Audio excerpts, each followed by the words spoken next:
सही नहीं है, महल मखाई तो दही नहीं है। लागे मिजाज आज सही नहीं है, महल मखाई तो दही नहीं है। पानी में चीनी कैसे घोले राजा जी, घोले राजा जी। पानी में चीनी कैसे घोले राजा जी, घोले राजा जी। कमरिया गोले गोले, कमरिया गोले गोले, कमरिया गोले गोले गोले गोले डोले राजा जी। कमरिया गोले गोले गोले गोले डोले राजा जी। कमरिया गोले गोले गोले गोले डोले रानी जी। कमरिया गोले गोले गोले गोले डोले रानी जी।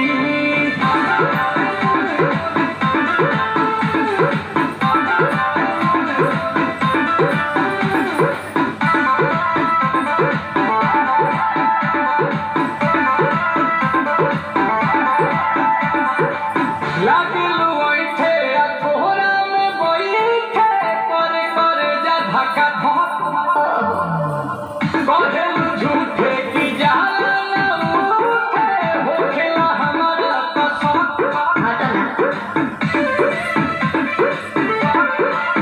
सुनो ना रे जी सैया, दवा हमरे जी सैया, फटाफट ला दो जाके ओ मेरे जी सैया।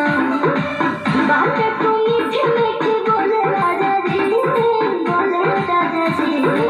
बातें तू मीठी मीठी बोले राजा जी, बोले राजा जी। कमरिया बोले बोले, कमरिया बोले बोले, कमरिया बोले बोले बोले बोले डोले राजा जी। कमरिया बोले बोले बोले बोले डोले राजा जी। कमरिया गोले गोले गोले गोले डोले रानी जी। कमरिया गोले गोले गोले गोले डोले रानी जी।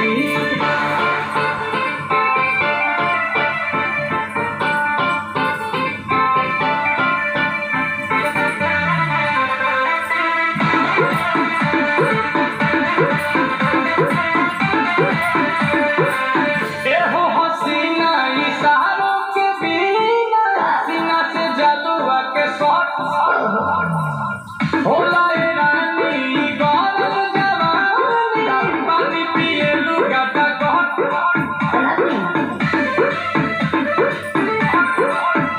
या कमरे में चलो जरा सा मुझ बोलो, क्यों हो सीधे साधे तुम्हें पूछो मुझ चलो। आओ दादा तो होले होले राजा जी, होले राजा जी। आओ दादा तो होले होले राजा जी, होले राजा जी। कमरिया गोले गोले, कमरिया गोले गोले, कमरिया गोले गोले गोले गोले डोले राजा जी। कमरिया गोले गोले गोले गोले डोले राजा जी। कमरिया गोले गोले